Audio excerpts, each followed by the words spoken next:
Engkau ada di tengah-tengah kami. Engkau memberikan kekuatan bagi kami. Terima kasih untuk semuanya. Firman-Mu akan dikabulkan. Biarlah Roh-Mu berkuasa atas hamba-Mu dan kami semua. Di dalam nama Tuhan Yesus Kristus. Haleluya. Amin. Puji Tuhan, dipersilakan dulu. Haleluya. Puji Tuhan. Shalom Bapak Ibu Saudara yang kasih di dalam Tuhan Yesus Kristus. Hari ini kita bertemu kembali dalam ibadah yang luar biasa dan biarlah kuasa Tuhan terus mengalir di dalam kehidupan kita.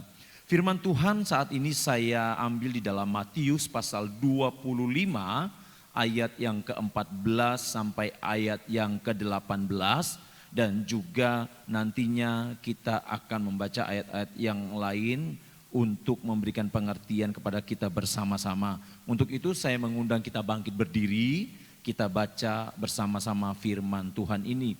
Matius pasal 25 ayat yang ke-14 sampai ayat yang ke-18. 2, 3.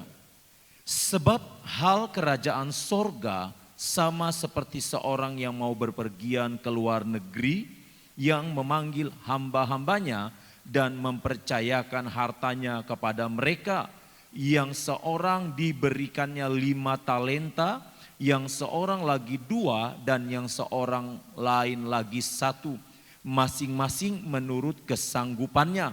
Lalu ia berangkat. Segera pergilah hamba yang menerima 5 talenta itu. Ia menjalankan uang itu lalu beroleh laba 5 talenta. Hamba yang menerima 2 talenta itu pun berbuat demikian juga dan berlaba 2 talenta. Tetapi hamba yang menerima 1 talenta itu pergi dan menggali lubang di dalam tanah lalu menyembunyikan uang tuannya. Puji Tuhan. Saudara, hari ini saya beri tema firman Tuhan tanggung jawab. Ya. Tanggung jawab bagian yang kedua, yang lalu saya pernah juga membahas tentang tanggung jawab. Dalam bacaan firman Tuhan kita tadi saudara, disampaikan tentang perumpamaan talenta yang diberikan oleh tuannya kepada hamba-hambanya. Kalau berbicara talenta, mungkin saat ini yang ada di dalam pengertian kita seperti bakat. Entahkah itu sebagai pemain musik yang memiliki kelebihan bermain musik, entahkah itu dalam urusan vokal atau suara, ataupun bakat-bakat yang lainnya. Tetapi di dalam pembacaan kita tadi, kita menemukan rupanya ada seorang hamba yang dipercayakan oleh tuannya, tetapi tidak melaksanakan semua kepercayaan yang sudah diberikan kepadanya. Padahal saudara, dalam perumpamaan ini kita tahu bahwa ketiga hamba ini, baik hamba yang pertama, hamba yang kedua dan juga hamba yang ketiga, sama-sama dipercaya oleh tuannya. Selain itu saudara, ketiga hamba ini adalah sama-sama diberikan tanggung jawab. Tanggung jawab untuk apa? Yaitu untuk melipat gandakan talenta yang sudah diberikan oleh tuannya. Yang perlu kita sadari bersama saudara, atau yang perlu kita kaji bersama bahwa sebuah kepercayaan yang diberikan oleh tuannya kepada hamba-hamba ini tentu bukan tanpa pertimbangan. Nah, kalau tuannya memberikan kepercayaan, berarti tuannya berharap bahwa hamba ini adalah hamba-hamba yang mampu menjalankan amanat yang sudah diberikan oleh tuannya atau yang sudah diberikan oleh dia sendiri kepada hamba-hamba itu. Dan juga saudara, kalau kita perhatikan bersama dalam perumpamaan talenta ini, tuan itu memberikan tanggung jawab kepada ketiga hamba ini dengan porsi yang berbeda. Dan Alkitab mencatat bahwa mereka diberikan tanggung jawab sesuai dengan kemampuan mereka masing-masing. Jadi sekali lagi, bukan asal diberi kepercayaan, bukan asal diberi tanggung jawab. Dan kalau tuannya sudah memberikan kepercayaan, seyogyanya, sebaiknya hamba-hamba ini menjalankan semua tanggung jawab itu dengan benar. Tetapi sayang ya saudara ya, bahwa dalam firman Tuhan yang kita baca ini ternyata ada satu hamba yang tidak melakukan apa yang tuannya perintahkan. Dan kita bisa melihat dalam ayat-ayat selanjutnya sampai ayat yang ke-30 puncaknya, bagaimana pada akhirnya hamba yang tidak melaksanakan tanggung jawab yang diberikan oleh tuannya itu mendapatkan hukuman yang sesuai dengan perbuatannya. Berbicara soal tanggung jawab, baik saya, baik saudara, pasti Tuhan sudah memberikannya kepada pribadi kita masing-masing. Tanggung jawab yang diberikan kepada saya sebagai seorang hamba Tuhan tentu tidak sama dengan tanggung jawab yang Tuhan berikan kepada saudara. Tanggung jawab yang diberikan seorang kepala keluarga dengan seorang ibu rumah tangga tentu tidak sama. Walaupun pada prinsipnya sama-sama menjalankan rumah tangganya. Tetapi ada tugas-tugas tertentu yang harus dilakukan oleh kepala rumah tangga. Tanggung jawab juga diberikan oleh Tuhan lewat pimpinan perusahaan yang juga tentunya berbeda dengan karyawan dari sebuah perusahaan. Tetapi poinnya di sini adalah apakah saya sebagai hamba Tuhan, saudara sebagai jemaat, apakah seorang kepala rumah tangga, ibu rumah tangga dan seorang anak, apakah seorang pemimpin perusahaan, seorang karyawan dalam sebuah perusahaan mampu menjalankan atau melakukan tanggung jawab yang sudah diberikan oleh Tuhan dengan benar. Di sini yang banyak menjadi sebuah persoalan. Sebab tidak semua orang melakukan tanggung jawab tersebut dengan baik. Dan bahkan mungkin ada banyak orang yang tidak melakukan tanggung jawab yang Tuhan berikan di dalam kehidupannya. Kita akan melihat contoh seorang pribadi yang melakukan tanggung jawabnya dengan luar biasa di dalam Alkitab. Seorang pemuda yang begitu saya menaruh perhatian yang begitu besar dengan pemuda ini. Karena pemuda ini dimanapun dia berada, tanggung jawab sebesar apapun yang diberikan oleh dia, dia menyelesaikannya dengan benar. Kita perhatikan sosok Yusuf dalam Kejadian pasal 39 ayat yang keempat. Kejadian pasal 39 ayat yang keempat. Maka Yusuf mendapat kasih tuannya dan ia boleh melayani dia. Kepada Yusuf diberikannya kuasa atas rumahnya dan segala miliknya diserahkannya pada kekuasaan Yusuf. Bapak Ibu Saudara, dalam cerita Yusuf kita ketahui bersama-sama sejak ia kecil ya, dia mendapatkan kasih yang luar biasa dari bapaknya sehingga menimbulkan kecemburuan dari saudara-saudaranya yang lain. Dan kecemburuan atau iri hati dari saudara-saudaranya membawa mereka melakukan satu tindakan yang ceroboh, yaitu mereka membuang adiknya Yusuf di dalam sebuah sumur. Tetapi tidak berhenti sampai di situ. Mereka bahkan menjual Yusuf. Dan pada akhirnya Yusuf dibeli oleh Potifar. Dan pada saat Yusuf berada di rumah Potifar, rupanya Potifar melihat bahwa pemuda ini adalah lain dari asisten-asisten rumah tangga yang kebanyakan. Potifar melihat bahwa sejak keberadaan Yusuf di rumahnya semakin hari semakin diberkati oleh Tuhan. Sehingga apa? Sehingga Potifar memberikan kepercayaan yang lebih. Nah ini saudara, saya mau pesan kepada saudara.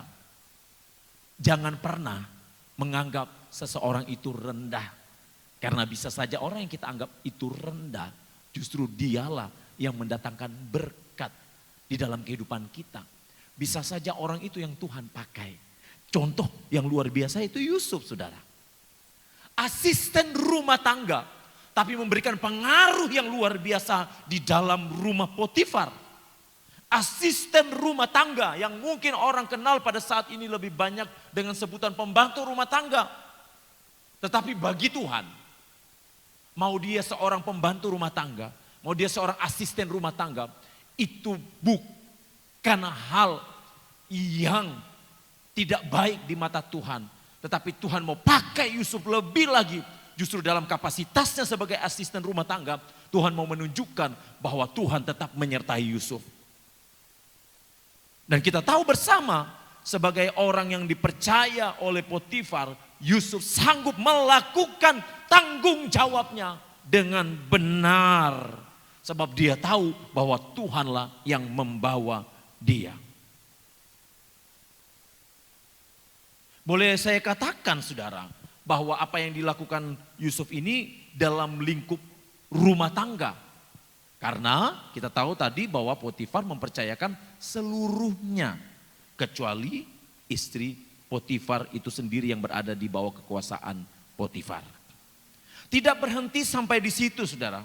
Ketika dia difitnah oleh istri Potifar, Yusuf pada akhirnya dimasukkan di dalam penjara. Yusuf kita ketahui bersama dia tetap melaksanakan tanggung jawabnya dengan benar di hadapan Tuhan. Di dalam Kejadian pasal 39 ayat 21 sampai ayat yang ke-23, di sana firman Tuhan berkata demikian. Tetapi Tuhan menyertai Yusuf dan melimpahkan kasih setianya kepadanya dan membuat Yusuf kesayangan bagi kepala penjara itu. Sebab itu kepala penjara mempercayakan semua tahanan dalam penjara itu kepada Yusuf. Dan segala pekerjaan yang harus dilakukannya di situ, dialah yang mengurusnya. Dan kepala penjara tidak mencampur segala yang dipercayakannya kepada Yusuf. Karena Tuhan menyertai dia dan apa yang dikerjakannya dibuat Tuhan berhasil. Luar biasa saudara ya. Kalau saudara perhatikan baik-baik ayat ini, bagaimana Yusuf walaupun dia sudah difitnah oleh istri Potifar dan pada akhirnya dia dipenjarakan oleh Potifar, kita perhatikan bersama-sama dalam penjara pun Yusuf tetap menjadi berkat. Alkitab mencatat bahwa Yusuf mendapat kasih yang limpah dari Tuhan, dari kepala penjara. Kepala penjara mempercayakan semua tahanan di dalam penjara kepada Yusuf. Saudara tahu kan pasti semua tahanan-tahanan yang ada di dalam penjara itu pasti latar belakangnya berbeda-beda. Mungkin di situ ada pencuri, di situ ada pembunuh, di situ ada perampok, ya. Atau mungkin yang lebih sadis lagi,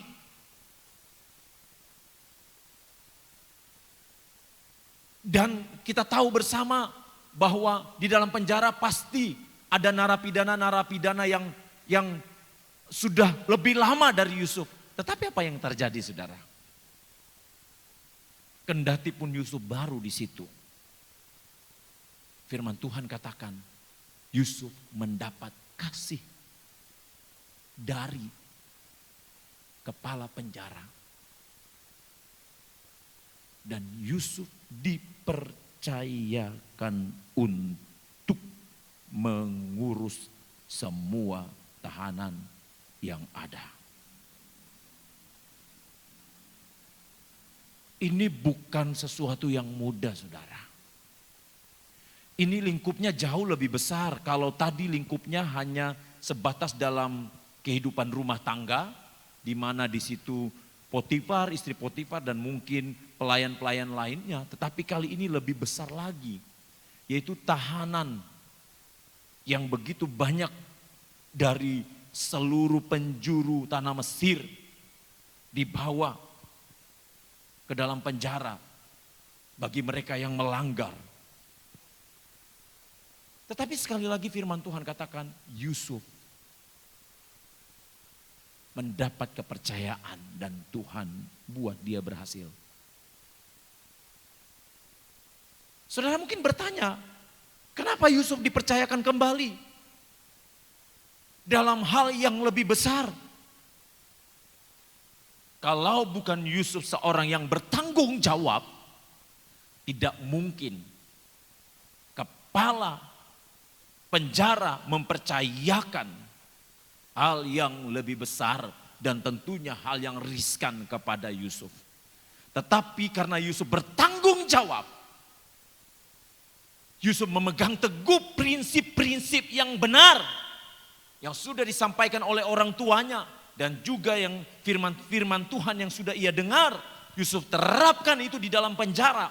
Maka kepala penjara melihat ada sesuatu yang luar biasa dalam diri Yusuf yang tidak dimiliki oleh narapidana-narapidana lainnya. Dan saya yakin kepala penjara ini percaya bahwa Yusuf bukanlah orang yang bersalah.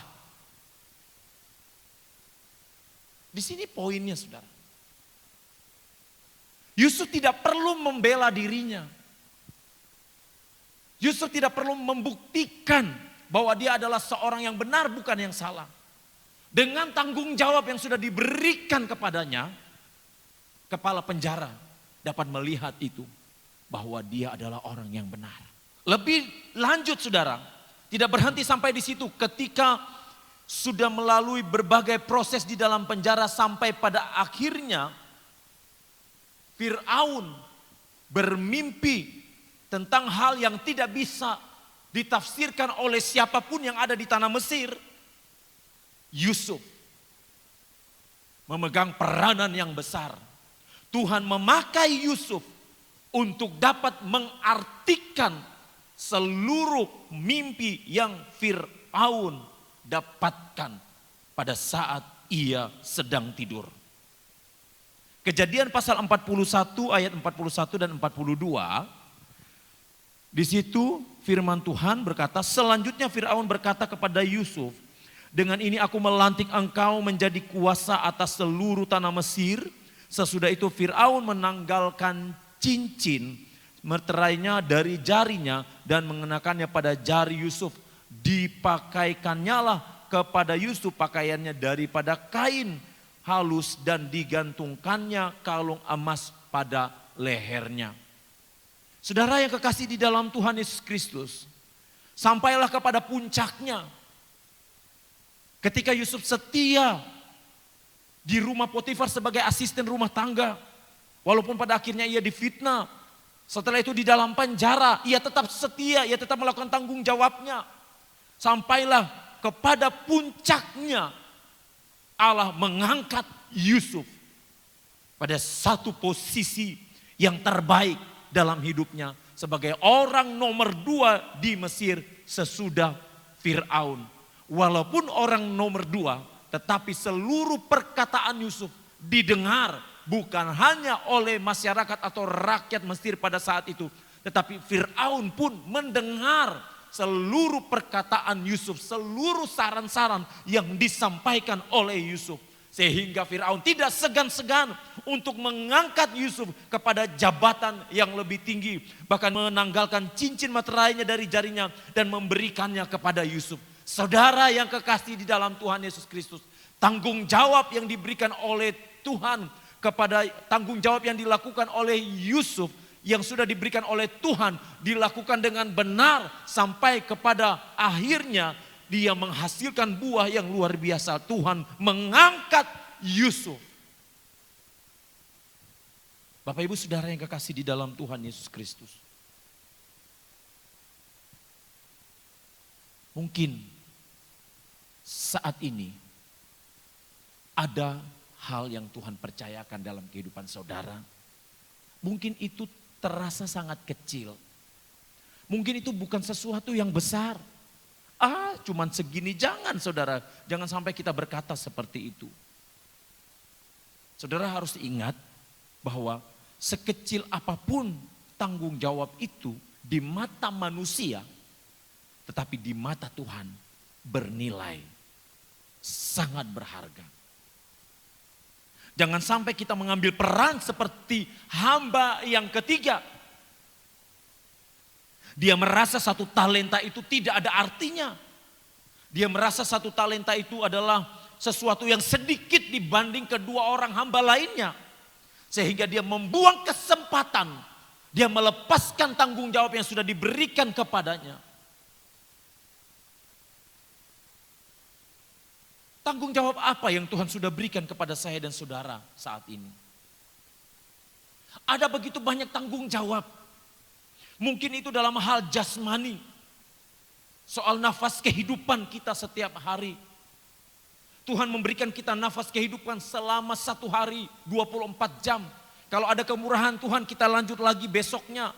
Ada kemurahan Tuhan kita lanjut lagi sampai bulan depan. Kemurahan Tuhan kita lanjut lagi sampai tahun depan. Itu adalah tanggung jawab di hadapan Tuhan. Bagaimana kita harus memakai nafas kehidupan ini dengan benar di mata Tuhan. Atau ada tanggung jawab jasmani lainnya berupa harta benda, berupa materi, berupa kekayaan, keuangan atau apapun itu juga. Bagaimana kita harus mengelola keuangan kita dengan benar di hadapan Tuhan. Jangan sampai kita salah dalam mengelola keuangan yang Tuhan sudah berikan. Ingat saudara, semua materi, semua harta kekayaan yang Tuhan percayakan kepada kita itu hanya bersifat sementara. Dan itu hanyalah sebuah kepercayaan dari Tuhan. Dan nantinya Tuhan akan menuntut dari kita bagaimana kita sudah menggunakannya. Apakah itu sudah untuk memuliakan Tuhan ataukah kita tidak memuliakan Tuhan. Hamba-hamba ini dipercayakan untuk mengelola keuangan. Tetapi mereka tidak bisa, khususnya hamba yang ketiga tidak melakukannya dengan benar. Ada satu contoh di dalam Alkitab, saudara, dalam Lukas pasal 15. Lukas pasal 15 ayat yang ke-11 sampai ayat yang ke-16 tentang ayat anak yang terhilang. Kita akan memperhatikan ayat ini. Yesus berkata lagi, ada seorang mempunyai 2 anak laki-laki. Kata yang bungsu kepada ayahnya, "Bapa, berikanlah kepadaku bagian harta milik kita yang menjadi hakku." Lalu ayahnya membagi-bagikan harta kekayaan itu di antara mereka. Beberapa hari kemudian anak bungsu itu menjual seluruh bagiannya itu lalu pergi ke negeri yang jauh. Di sana ia memboroskan harta miliknya itu dengan hidup berfoya-foya. Setelah dihabiskannya semuanya, timbullah bencana kelaparan di dalam negeri itu dan ia pun mulai melarat. Lalu ia pergi dan bekerja pada seorang majikan di negeri itu. Orang itu menyuruhnya ke ladang untuk menjaga babinya. Lalu ia ingin mengisi perutnya dengan ampas yang menjadi makanan babi itu, tetapi tidak seorang pun yang memberikannya kepadanya. Lalu ia menyadari keadaannya, katanya, "Betapa banyaknya orang upahan Bapakku yang berlimpah-limpah makanannya, tetapi aku di sini mati kelaparan." Saudara, dalam cerita anak yang hilang, ia meminta, terlebih dahulu ia meminta apa yang menjadi bagiannya kepada orang tuanya. Padahal kita ketahui orang tuanya masih hidup. Dalam tradisi atau dalam budaya, ini adalah sesuatu yang tidak sopan. Orang tua masih hidup, si anak sudah berpikir tentang warisan. Tetapi bagi orang tuanya, bagi bapaknya itu bukan masalah. Ya sudah, karena memang itu bagian dari anak tersebut.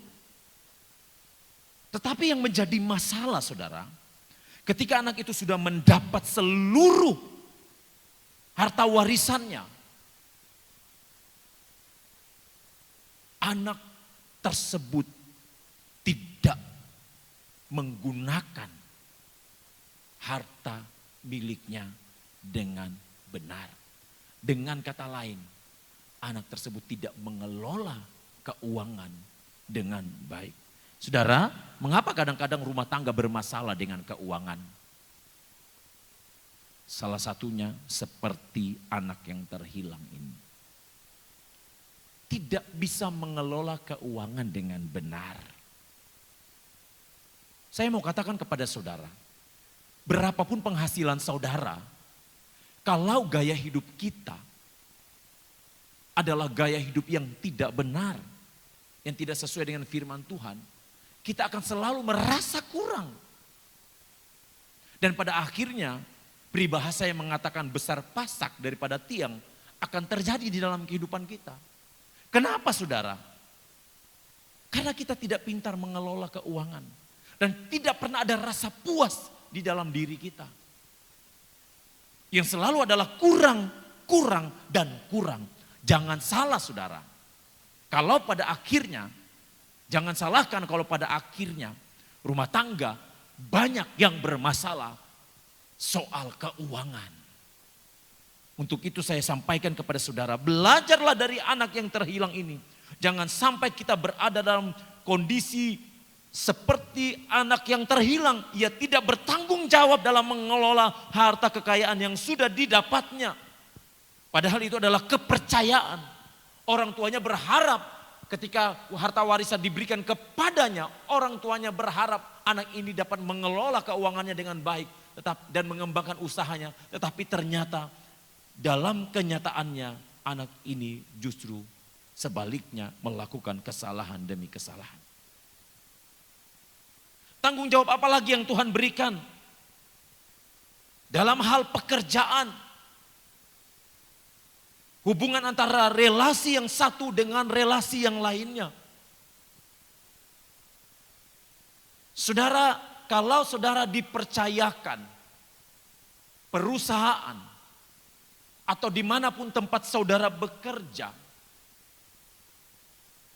seyogyanya saudara melakukan semuanya dengan benar. Dengan penuh takut akan Tuhan. Kalau saudara melakukan semuanya itu, maka saudara akan melewati hari demi hari dalam pekerjaan saudara dengan penuh sukacita di hadapan Tuhan. Pengkhotbah pasal 9 ayat yang ke-10 berkata, segala sesuatu yang dijumpai tanganmu untuk dikerjakan, kerjakanlah itu sekuat tenaga, karena tak ada pekerjaan, pertimbangan, pengetahuan dan hikmat dalam dunia orang mati kemana engkau akan pergi. Ingat saudara, ini berbicara tanggung jawab yang Tuhan berikan kepada kita. Segala sesuatu, apapun itu juga yang dijumpai tanganmu, untuk dikerjakan, kerjakanlah itu sekuat tenaga. Artinya kerjakanlah itu tanpa bersungut-sungut. Kerjakanlah itu dengan benar. Kerjakanlah itu dengan penuh tanggung jawab. Sebab pada akhirnya semua yang dipercayakan kepada kita akan diambil oleh Tuhan. Untuk itu saudara yang kasih dalam Tuhan Yesus Kristus, saya mengajak kita, biarlah kita melakukan segala sesuatunya dengan penuh tanggung jawab di hadapan Tuhan. Dalam hal kerohanian, sebagai pelayan Tuhan, sebagai hamba Tuhan, apa yang Tuhan sudah percayakan kepada saya dan saudara, lakukanlah semuanya itu dengan benar di hadapan Tuhan. Kalau kita tidak bertanggung jawab atas kepercayaan Tuhan di dalam kehidupan kita, kita kembali melihat dalam Matius pasal 25 ayat yang ke-30 bagaimana dari hamba Tuhan, keadaan dari hamba yang tidak setia itu pada akhirnya dikatakan dicampakkan dalam kegelapan yang paling gelap. Dia tidak mendapat bagian dalam kerajaan sorga. Bahkan dia kehilangan mahkota kehidupan. Bapak Ibu Saudara yang kekasih di dalam Tuhan Yesus Kristus, jangan sepelekan tanggung jawab yang sudah Tuhan berikan kepada kita. Sebagai hamba Tuhan, sebagai jemaat Tuhan, sebagai pimpinan dalam perusahaan, sebagai karyawan dalam perusahaan, sebagai pegawai pemerintah, lakukan saja apa yang menjadi bagian kita. Kalau kita melakukan semuanya dengan benar, saya percaya Tuhan akan memberkati kehidupan kita. Dan berkat-berkat itu tidak hanya sebatas materi, tetapi lebih daripada itu, kerohanian kita semakin hari semakin memuliakan Tuhan.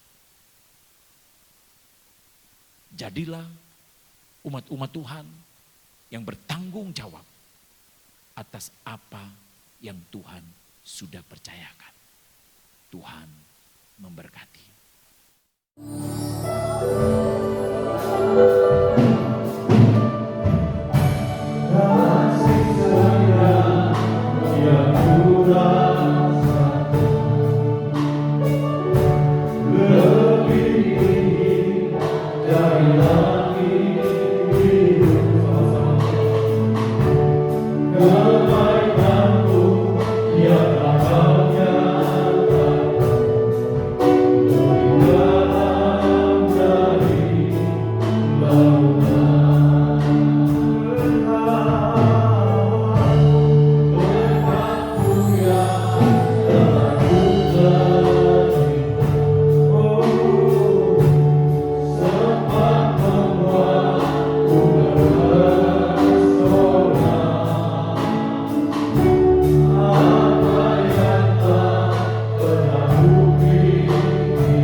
Ya Tuhan,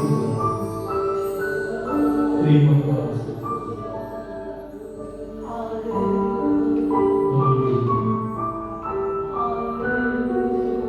Ya Roh Kudus, mari,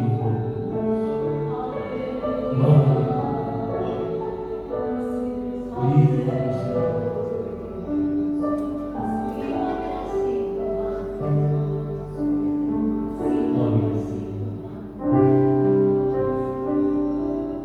Inilah yang punya hati sebagai hamba yang membawa setia padamu Bapa, kepadamu Bapa, hati yang berkenan dalam mengenal kebenaran.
Terima kasih Tuhan, terima kasih untuk kebaikan. Terima kasih Tuhan, terima kasih Tuhan Yesus. Balas berkati umat-umat Tuhan yang hadir malam hari ini. Mungkin saat ini ada yang sakit, Tuhan jamah, Tuhan sembuhkan, Tuhan pulihkan di dalam nama Tuhan Yesus. Yang lemah Engkau kuatkan, yang susah Engkau hiburkan ya Tuhan. Biarlah anugerah-Mu mengalir di dalam kehidupan umat-Mu. Berkati setiap umat Tuhan yang sudah hadir malam hari ini. Apapun juga Tuhan itu, Tuhan yang melindungi umat-umat Tuhan yang tidak hadir. Mungkin ada yang sakit di rumah, mungkin ada yang keluar kota atau apapun itu, Tuhan juga melindungi setiap umat-umat. Berkati pekerjaan anak-anak. Apapun yang dikerjakan, biarlah mereka selalu menjadi berkat. Berkati rumah tangga anak-anak, berkati keluarga mereka dimanapun berada, baik yang ada di Makassar maupun yang ada di luar kota ini. Saudaraku yang dikasihi Tuhan, angkatlah tanganmu dan terimalah berkat Tuhan. Tuhan melindungi engkau, Tuhan menghadapkan wajah-Nya kepadamu dan memberi engkau damai sejahtera. Biar engkau pulang dan membawa segala berkat kelimpahan yang tidak terbatas di dalam nama Bapa, Putra dan Roh Kudus, di dalam nama Tuhan